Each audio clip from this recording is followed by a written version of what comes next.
नमस्कार दोस्तों, कैसे हैं आप सब। आशा करता हूँ सब ठीक हों।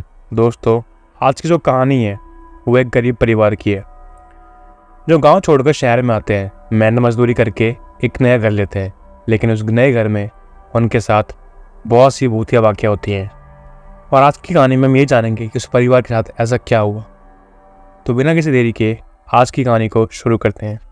एक गरीब परिवार अपना गाँव छोड़कर शहर में रोजगार और अपने बच्चों की पढ़ाई के लिए शहर में आया था। रोजगार और बच्चों की पढ़ाई अच्छी चल रही थी और परिवार किराए पर रह रहा था। काफ़ी समय बीतने के बाद उस परिवार ने घर लेने का फैसला किया। कुछ उनका अपनी मेहनत से कमाया हुआ था और कुछ गांव की ज़मीन थी।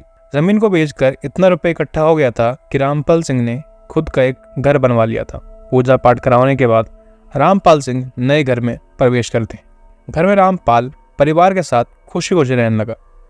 सब कुछ अच्छा चल रहा था। एक दिन सभी घर पर थे, तभी रामपाल के बच्चे ने देखा कि फर्श पर कुछ दिख रहा है। बच्चे डर गए और डर से चीखने लगे। बच्चों की चीख सुनकर बच्चों के माता पिता कमरे से बाहर आए। तब तक फर्श में कुछ डरावने चेहरे दिखने लगे। ये देखकर पूरा परिवार डर गया। फर्श में डरावने चेहरे उभरते देखकर रामपाल अपने परिवार को लेकर घर से बाहर निकल गए। रामपाल ने आसपास रह रहे लोगों को सारी बातें बताई। पड़ोसी में से एक बुजुर्ग बोला, आपने घर में प्रवेश करने से पहले पूजा पाठ हवन आदि करवाया था या नहीं? रामपाल ने कहा, जी हाँ, पूजा पाठ तो हमने करवाया था। तब उस बुजुर्ग ने रामपाल को सलाह दी कि आप एक बार फिर से अपने घर में पूजा पाठ करवा लो। हो सकता है कि पहले की गई पूजा में शायद कोई कमी रह गई हो, जिसकी वजह से सब हो रहा हो। रामपाल ने बुजुर्ग की बात मानकर एक बार फिर से अपने घर में हवन यज्ञ आदि करवाकर रहने लगे। पूजा होने के बाद सब कुछ शांत हो गया था। रामपाल को लगा कि बुजुर्ग ने ठीक कहा था। पहली पूजा में शायद कुछ कमी रह गई थी, जिसके कारण ये सब हो रहा था। अब सब कुछ ठीक हो गया है। अब सभी निश्चिंत होकर रहने लगे। कुछ दिनों तक सब कुछ ठीक चला, लेकिन एक रात दोनों बच्चे अपने अपने कमरे सोए हुए थे। रामपाल और उसकी पत्नी अभी तक जाग रहे थे। तभी अचानक उनकी नज़र फर्श में हो रही हलचल पर पड़ी। उन दोनों ने देखा कि फर्श में फिर से कुछ आकृतियां उभर रही थी। ध्यान से देखा तो दोनों पति पत्नी को पहले की तरह फर्श पे डरावने चेहरे दिखाई दे रहे थे। चेहरे इतने डरावने थे और बड़े होते जा रहे थे जैसे कोई भी उन्हें देखकर डर के मारे बेहोश हो जाए। देखते देखते वे चेहरे खौफनाक हंसते हुए फर्श से बाहर आने लगे। उनका आकार बहुत बड़ा था।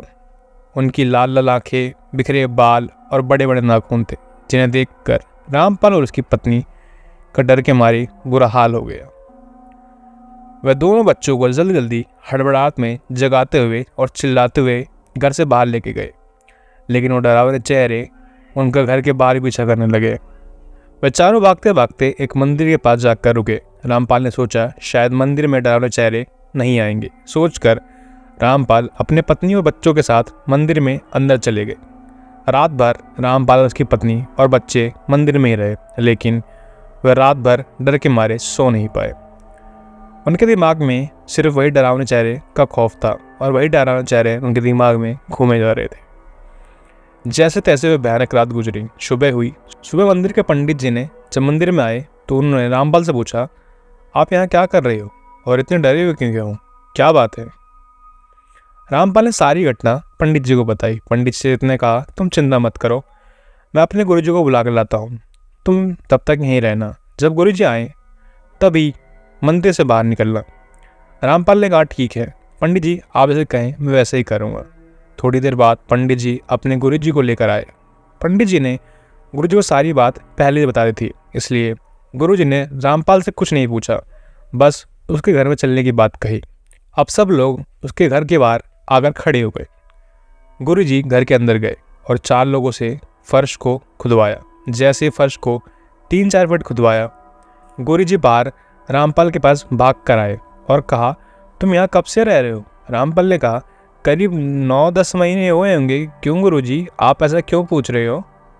तब गुरुजी ने बताया कि जहाँ तुम्हारा घर बना है उसके नीचे कभी कब्रिस्तान थे, तभी डरावनी शक्लें आपको दिख रही हैं।